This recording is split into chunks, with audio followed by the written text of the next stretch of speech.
ካልእቲ መልእኽቲ ጳውሎስ ናብ ሰብ ቆሮንጦስ ምዕራፍ 8 ቁጽሪ 1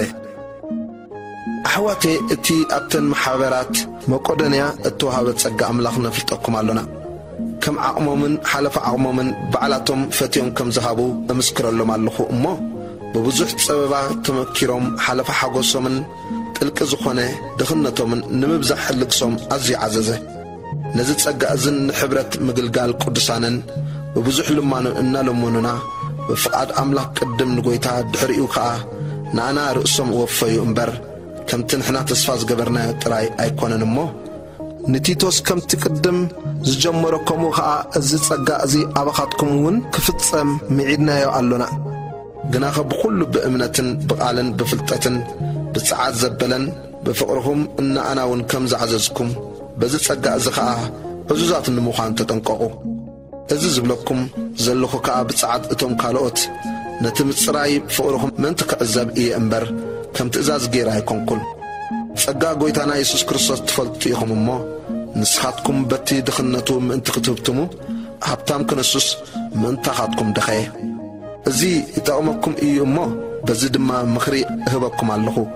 ንስኻትኩም ንፍቓድ ድማ እምበር ንምግባር ጥራይ ኣይኮንኩምን ካብ ዓመሒስኩም ቅድም ዝጀመርኩም ሕጂ ከዓ ከምቲ ንፍቓድ ተዳሊኹም ዝነበርኩምዎ ከምኡ ጌርኩም ከም ዓቕምኹም ንምፍጻም እውን ብግብሪ ይፈጽሙ ፍቓድ ልቢ እንተኣልዩስ በቲ ዘለዎ መጠን ቅቡል እዩ እምበር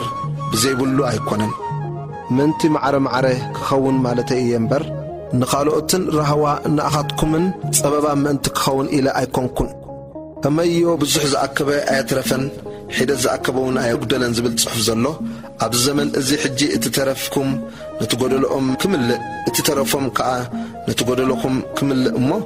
ማዕረ ምእንቲ ክኸውን እየ እዚ ዝብል ዘለኹ ቲቶ ንቆሮንጦስ ከም ዝተላእኸ ቁጽሪ 16-17 ግና ኸቲቶስ ምዕዶና ሰሚዑ በዓል ፀዓት ኮይኑ እዩ ብገዛእ ፍቓዱ ናባኻትኩም ዝኸደ እሞ ስለዚ ነቲ ብንታኻትኩም ኢሉ ኣብ ልቢ ቲቶስ እዛ ፀዓት እዚኣ ዝሕደረ ኣምላኽ ስብሓት ይኹኖ ምስኡ ነቲ ኣብ ኩላተን ማሕበራት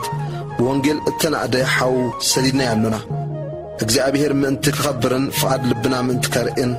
በቲ ንሕና እነገልግሎ ዘለና ጸጋ ንሱ ምሳና ክዘውር ኢለን እተን ማሕበራት ሓረያኦ እምበር እዚ ጥራይ ኣይኮነን ኣብ ቅድሚ ሰብ ከዓ እምበር ኣብ ቅድሚ እግዚኣብሔር ጥራይ ዘይኮነ ንሰናይ ዘበለ ኢና እንሓሊ ዘለና እሞ ብዛዕባ እቲ ብኣገልግሎትና እተዋፀየ ብርኩት ገንዘብ ሓደ እኳ ምእንቲ ከይነቕፈና ንጥንቀቐሉ ኣሎና ብዙሕ ሰዓን ብብዙሕ ነገርን ፀዓት ከም ዘለዎ ዝመርመርናዮ ሕጁን ኣባኻትኩም ብዙሕ እምነት ስለ ዘለዎ እቲ በዓል ዓብዪ ፀዓት ሓውና ምሳታቶም ሰዲድናይ ኣሎና ብዛዕባ ቲቶስ እንተኾነ ከዓ ንኣይ ብጻየይ ኣባኻትኩም እውን መዓይተይ እዩ እቶም ኣሕዋትና እንተኾኑ እውን ልኡኻት ማሕበርን ክብሪ ክርስቶስን እዮም እምበኣርሲ ምግሃድ ፍቕርኹምን ትምክሕትና በኣኻትኩምን ኣብ ቅድሚ እተን ማሕበራት ንኣታቶም ኣርእይዎ